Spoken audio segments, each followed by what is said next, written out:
जय हिंद दोस्तों, एक बार फिर से आप सभी का स्वागत है आपके अपने चैनल खाकी टाक में। मैं हूं आपका दोस्त, आपका भाई अनुज सिंह, लेकर आया हूं आपके लिए एक और इन्फॉर्मेटिव वीडियो। तो कल यानी कि शनिवार को यूपी एसटीएफ ने यूपी पुलिस भर्ती कांस्टेबल परीक्षा में गड़बड़ी करने वाले गिरोह के 2 सदस्यों को, सोनू यादव और अजय सिंह चौहान को गिरफ्तार कर लिया। तो इनके पास से कुछ ऐसे सबूत मिले हैं जिससे ये कयास लगाए जा रहे हैं कि इस बार जो परीक्षा होने वाली है, यानी कि आगामी जो कांस्टेबल की परीक्षा होगी 6 महीने में, तो कहीं ना कहीं उसके पैटर्न में बहुत बड़े बदलाव होने वाले हैं। तो कौन कौन से लोग इस गिरोह में शामिल थे और इनके पास से क्या क्या सबूत मिले हैं और भर्ती बोर्ड आगे की क्या तैयारी कर रही है, इस पर हम विस्तार से चर्चा करेंगे। लेकिन उससे पहले अगर आपने मेरे चैनल को सब्सक्राइब नहीं किया तो प्लीज़ सब्सक्राइब करके बेल आइकन जरूर दबा लीजिए, जिससे आने वाली मेरी हर एक लेटेस्ट वीडियो का नोटिफिकेशन आप तक पहुंच सके। मैं बात करूं अजय सिंह चौहान और सोनू यादव की कि उनसे क्या सबूत मिले और कैसे भर्ती बोर्ड इस पे अपने आने वाली परीक्षा का डिसीजन ले सकता है। लेकिन उससे पहले मैं कुछ आपको बातें बताना चाहता हूं जो कहीं ना कहीं आपके लिए इम्पोर्टेंट और यूज़फुल हो सकती हैं। इससे पहले मैंने एक वीडियो बनाई थी जिसमें मैंने ये बताया था कि इस बार जो आपका एग्ज़ाम होगा वो हाइब्रिड तरीके से हो सकता है, और कहीं ना कहीं अंदर ही अंदर ये बात भी चल रही है कि क्यों ना एग्ज़ाम से पहले फिजिकल करा दिया जाए। तो इस पर हमारे कुछ भाइयों ने अपनी प्रतिक्रिया व्यक्त की और उन्होंने कमेंट करके बताया। तो हमारे एक जो व्यूअर है उन्होंने कमेंट किया कि आप क्यों इन फालतू की वीडियो बनाते हैं, ऐसी वीडियो क्यों बनाते हैं और लोगों का भविष्य बर्बाद करने पर तुले हुए हैं। तो उनका जवाब मैं ये देना चाहता हूँ कि सबसे पहली बात तो ये है कि मैं कभी ये नहीं चाहता कि मेरे किसी भी भाई का करियर मेरी वजह से या मेरी वीडियो की वजह से बर्बाद हो जाए। मैं ये कतई नहीं चाहता, क्योंकि जितने भी मेरे व्यूवर्स हैं, जितने भी मेरे वीडियो देखने वाले हैं, वो सब मेरे भाई की तरीके से हैं और मैं कभी नहीं चाहूँगा कि मेरी वजह से उनका कोई नुकसान हो जाए। मैं तो सिर्फ ये कहना चाहता हूँ कि अगर किसी का सिलेक्शन हो जाता है तो इसमें मेरा क्या नुकसान होगा, और अगर किसी का सिलेक्शन मेरी वजह से हो जाता है तो मेरा कोई प्रॉफिट भी नहीं होगा, लेकिन मुझे अंतरात्मा से बहुत ही सुकून मिलेगा इस चीज़ के लिए। इसी तरह एक हमारे भाई ने और कमेंट किया और उन्होंने बताया कि भर्ती प्रक्रिया का नोटिफिकेशन या कोई नियम कानून भी कोई चीज़ होती है। तो मैं आपको यहाँ बताना चाहूँगा कि आज 12 साल मेरी नौकरी को हो गए हैं, 12 साल मैंने इस विभाग को दिए हैं, तो हर एक नियम कानून को मैं बहुत ही अच्छी तरीके से बारीकी से जानता हूँ।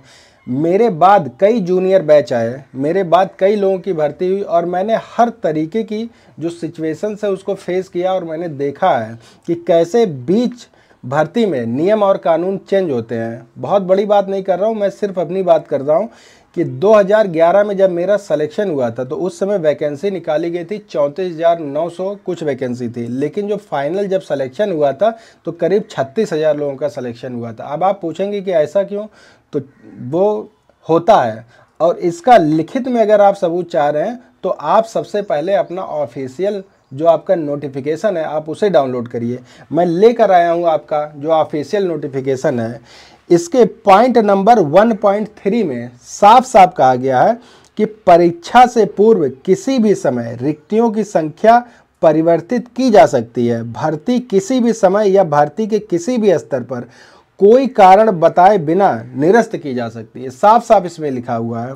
और जो मैं बता रहा हूँ बातें, इसको और क्लियर किया है इन्होंने पॉइंट नंबर 9 पर इन्होंने साफ साफ लिखा है कि भर्ती की पात्रता आवेदन पत्रों को स्वीकार अथवा अस्वीकार करने, मिथ्या जानकारी के लिए शास्त्र, मतलब कि अगर भ्रामक या गलत जानकारी देते हैं तो उसके लिए दंड, चयन के तरीके, परीक्षाओं के आयोजन व परीक्षा केंद्रों के आवंटन संबंधी सभी मामलों में बोर्ड का निर्णय अंतिम एवं बाध्यकारी होगा। इस संबंध में कोई भी पत्राचार स्वीकार नहीं है। साफ साफ इन्होंने कह दिया है कि परीक्षा के पैटर्न में बदलाव, परीक्षा केंद्र का आवंटन, इन सब की जो अंतिम निर्णय लेने की शक्ति है वो केवल और केवल भर्ती बोर्ड की होगी। तो बहुत से परिवर्तन होते रहते हैं, समय के अनुसार परिवर्तन होता है और होते रहेंगे। तो इसलिए मेरा मानना और मेरा बताना सिर्फ और सिर्फ इतना है कि आप हर एक सिचुएशन के लिए अवेयर रहिए, हर एक तरीके से तैयार रहिए। मैं ये नहीं चाहता हूँ कि मेरी वजह से किसी का सिलेक्शन रुक जाए या मेरी वजह से किसी को नुकसान उठाना पड़ जाए। चलिए, बहरहाल अब आते हैं सोनू और अजय सिंह चौहान पर।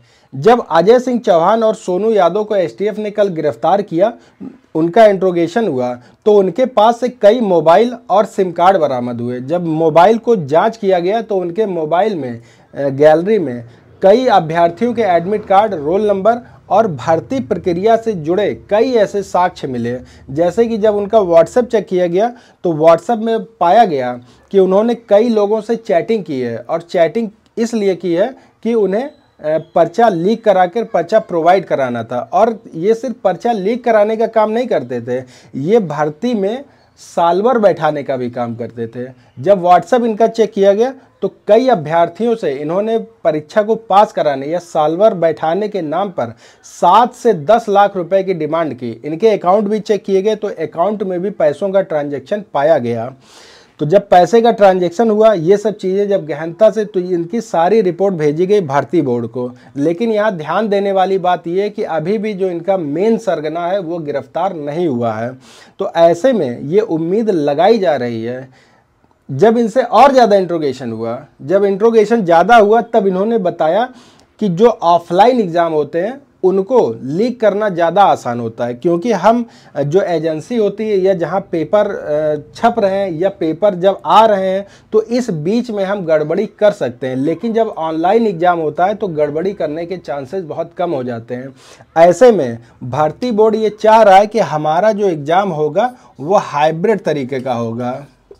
लेकिन जब मैंने ये बात अपनी वीडियो में बताई तो लोगों को कहीं ना कहीं ये नागवार गुजरी। तो मेरा मानना और मेरा कहना सिर्फ ये है कि आप हर एक सिचुएशन के लिए तैयार रहिए। मैं ये नहीं कह रहा कि आप पढ़ाई लिखाई छोड़ के बिल्कुल सुबह शाम दौड़ने में लग जाइए, या ये भी नहीं कह रहा हूँ कि आप पढ़ाई लिखाई छोड़ के और पढ़ाई लिखाई करते हुए केवल दौड़िए। मैं कुछ नहीं कह रहा हूँ, मैं ये कह रहा हूँ कि आप ये मान के चलिए कि मेरा जो एग्ज़ाम है वो आने वाले 3 महीने में है। हमको एग्ज़ाम की तैयारी तो करनी ही करनी है, लेकिन अगर आपके पास समय बच रहा है तो सुबह शाम आप फिजिकल की तैयारी भी करते रहें, जिससे कि अगर भर्ती बोर्ड कोई नया नियम ला रहा है, अगर कोई भर्ती प्रक्रिया में चेंजिंग आ रही है तो आप हर एक तरीके से तैयार रहिए। क्योंकि मैं चाहता हूं कि आपका लक्ष्य अगर वर्दी पाना है तो आप उस वर्दी को पाइए। उसके बीच कोई चीज़ बाधाएं आएंगी और जाएंगी, लेकिन आप अपने लक्ष्य से मत भटकिए और हर तरीके से तैयार रहिए। अगर आप चाहते हैं कि मैं और भी आपके लिए इन्फॉर्मेटिव वीडियो बनाऊं तो प्लीज़ मुझे कमेंट करके बता दीजिएगा, और चैनल को ज़्यादा से ज़्यादा सब्सक्राइब करिए और इस वीडियो को लाइक करिए। तो मिलते हैं एक और नई वीडियो के साथ, तब तक आप सभी को जय हिंद, जय भारत।